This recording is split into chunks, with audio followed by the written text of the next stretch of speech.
A Call to Stand Apart, Chapter 2, Jesus as a Child and Young Adult.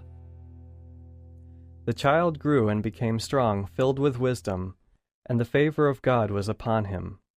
Now, every year his parents went to Jerusalem for the festival of the Passover, and when he was 12 years old, they went up as usual for the festival.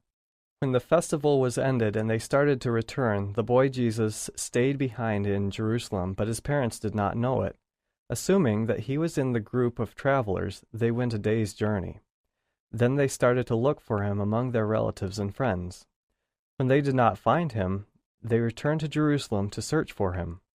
After 3 days they found him in the temple, sitting among the teachers, listening to them and asking them questions. And all who heard him were amazed at his understanding and his answers. When his parents saw him, they were astonished.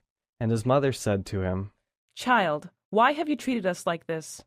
Look, your father and I have been searching for you in great anxiety." He said to them, "Why were you searching for me? Did you not know that I must be in my Father's house?" But they did not understand what he said to them. Then he went down with them and came to Nazareth and was obedient to them. His mother treasured all these things in her heart. And Jesus increased in wisdom and in years, and in divine and human favor. From their earliest years, Jewish children were surrounded by rabbis and their rigid rules for everything down to the smallest detail. But Jesus didn't show any interest in those ways. From childhood, he acted independently from such restrictions. He constantly studied the Old Testament and gradually became aware of the spiritual condition of the people in his village. He observed that the standards of society and the standards of God were in constant conflict. People would forget God's words and observe their own traditions that had no value. In his gentle way, Jesus tried to please those around him. The scribes misunderstood this gentleness and assumed he would be easily influenced by their teachings. But when they questioned him, he asked for their authority from the Bible. He seemed to know the scriptures from beginning to end. The rabbis were ashamed of being instructed by a child and indignant at his opposition. They soon realized that Jesus' spiritual understanding was far beyond theirs. At a very early age, Jesus began to act for himself in the formation of character, and not even respect and love for his parents could turn him from his obedience to God. The words of Scripture became the reason for everything he did that was different from the family's customs.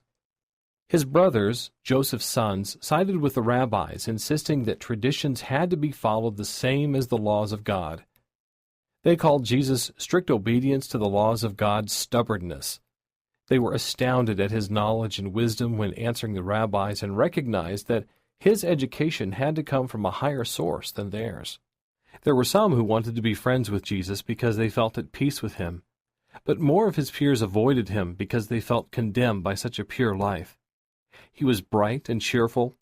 His friends enjoyed his company and welcomed his suggestions, but they were impatient with his scruples and called him narrow and straight-laced. Jesus' choices were a continuous mystery to his parents from the time they found him in the temple at age 12. For example, his happiest hours were spent alone with nature and with God. Early in the morning, he would go to a quiet place to meditate, read the Bible, and pray. Then he would return home to do the family chores. He loved to help suffering persons and even suffering animals. Jesus found value in every person. He went out of his way to speak kind words of encouragement to sick, oppressed, and discouraged persons. Sometimes he even gave hungry people his own lunch. He tried to bring the hope of spiritual victory and the assurance of being a part of God's family to everyone, including the rough and unpromising. Jesus never contended for his own rights, even though he was harassed and was often treated unfairly. At times his mother Mary wavered between Jesus and his brothers who didn't believe Jesus had been sent from God, but they could hardly deny his divine character or the fact that his presence brought a pure atmosphere into their home.